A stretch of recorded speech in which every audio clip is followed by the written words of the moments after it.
Hello everyone, welcome back to our another video. আশা করি আপনারা সকলেই ভালো আছেন। নতুন বছরে অর্থাৎ নতুন সরকার গঠনের পরে নবম জাতীয় পে স্কেল নিয়ে মূলত অর্থমন্ত্রীর কী বক্তব্য এখানে দেখা যাক।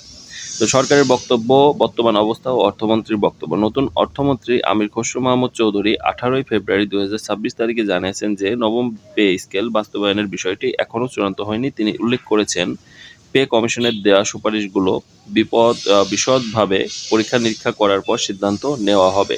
দেশের বর্তমান অর্থনৈতিক অবস্থা, কর, জিডিপি অনুপাত এবং আর্থিক সক্ষমতার বিবেচনা করে বাস্তবায়নের সময়সীমা নির্ধারণ করা হবে। হুট করে কোনো সিদ্ধান্ত না নিয়ে এর আর্থিক প্রভাব খতিয়ে দেখা হচ্ছে। বেতন কমিশনের সুপারিশ, প্রস্তাবিত বেতন।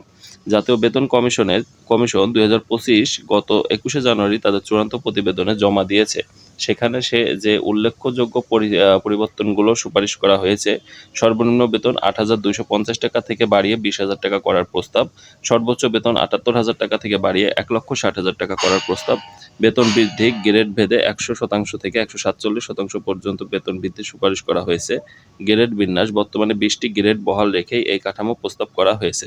বাস্তবায়নের সম্ভাব্য সময়সীমা: পে কমিশনের সুপারিশ অনুযায়ী আংশিক বাস্তবায়ন অর্থাৎ 2026 সালের 1 জানুয়ারি থেকে আংশিক বেতন কাঠামো কার্যকর করার একটি প্রস্তাব রয়েছে।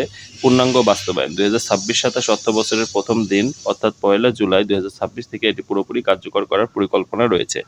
গুরুত্বপূর্ণ অন্যান্য প্রস্তাবনা: শিক্ষা ভাতা, সন্তানদের শিক্ষা ভাতা 1,500 টাকা থেকে বাড়িয়ে 2,000 টাকা করার প্রস্তাব। স্বাস্থ্য বীমা, সরকারি কর্মচারীদের জন্য নতুন করে স্বাস্থ্য বীমা প্রবর্তনের সুপারিশ করা হয়েছে। বৈষম্য নিরসন, সর্বনিম্ন ও সর্বোচ্চ বেতনের অনুপাত 9.4 থেকে কমিয়ে 1:8 করার কথা বলা হয়েছে। কর্মচারী সংগঠনগুলোর প্রতিক্রিয়া: বাংলাদেশের সরকারি কর্মচারী দাবি আদায় ঐক্য পরিষদ সহ বিভিন্ন সংগঠন দ্রুত গেজেট প্রকাশের দাবিতে আন্দোলন ও আলটিমেটাম দিচ্ছে। তাদের দাবি, বাজারের বর্তমান উচ্চ মূল্যের সাথে সামঞ্জস্য রেখে দ্রুত নতুন স্কেল কার্যকর করা হোক। নবম পে স্কেল খবর কি?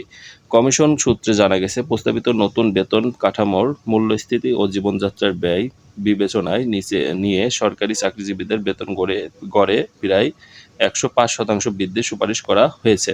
তবে সবচেয়ে বেশি সুসংবাদ রয়েছে নিম্ন গ্রেডের কর্মচারীদের জন্য। প্রস্তাবিত বেতন কাঠামোর মূল বৈশিষ্ট্য সম সর্বনিম্ন সর্বোচ্চ বেতন। বর্তমানে সর্বনিম্ন বেতন 8,250 টাকা থেকে বাড়িয়ে 20,000 থেকে 20,500 টাকা করার প্রস্তাব করা হয়েছে। অন্যদিকে সর্বোচ্চ ধাপে নির্ধারিত 78,000 টাকা মূল বেতন বাড়িয়ে 1,20,000 থেকে 1,60,000 টাকা করার সুপারিশ এসেছে।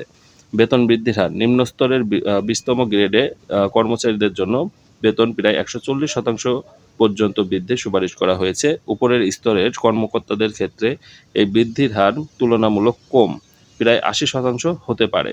পেনশনভোগীদের সুখবর: যারা বর্তমানে 20,000 টাকার কম পেনশন পান, তাদের পেনশন 100% পর্যন্ত বৃদ্ধির প্রস্তাব করা হয়েছে। এছাড়া 75 ঊর্ধ্ব পেনশনভোগীদের জন্য মাসিক 10,000 টাকা চিকিৎসা ভাতার সুপারিশ করা হয়েছে। বাস্তবায়ন সময়সীমা: নতুন এই কাঠামো 2026 সালের 1 জানুয়ারি থেকে আংশিক এবং 1 জানুয়ারি 2026 থেকে আগামী অর্থবছরের শুরু পূর্ণাঙ্গভাবে কার্যকর করা পরিকল্পনা রয়েছে। তো ভিউয়ার্স, নবম জাতীয় পে স্কেলের যেই কার্যকর করা হবে অর্থাৎ বেতন স্কেল, সেটি 1 জানুয়ারি থেকে এটা মূলত বেতন কমিশন যারা আছে অর্থাৎ আমাদের নবম জাতীয় পে স্কেলের পে কমিশনের কাছে এটার প্রস্তাবনাগুলো দেওয়া হয়েছে। এখন নতুন সরকার গঠন হয়েছে, আশা করা যাচ্ছে খুব দ্রুতই এটি কার্যকর হবে এবং আপনারা আগামী অর্থাৎ ঈদ উল ফিতর যে রোজার ঈদ আছে এখানে আশা করা যাচ্ছে এটার প্রভাব পড়বে, অর্থাৎ নবম জাতীয় পে স্কেলের যেই বেতন বাড়ানোর বিষয়টি এটির প্রভাব পড়তে পারে, এটার খুবই সম্ভাবনা আছে।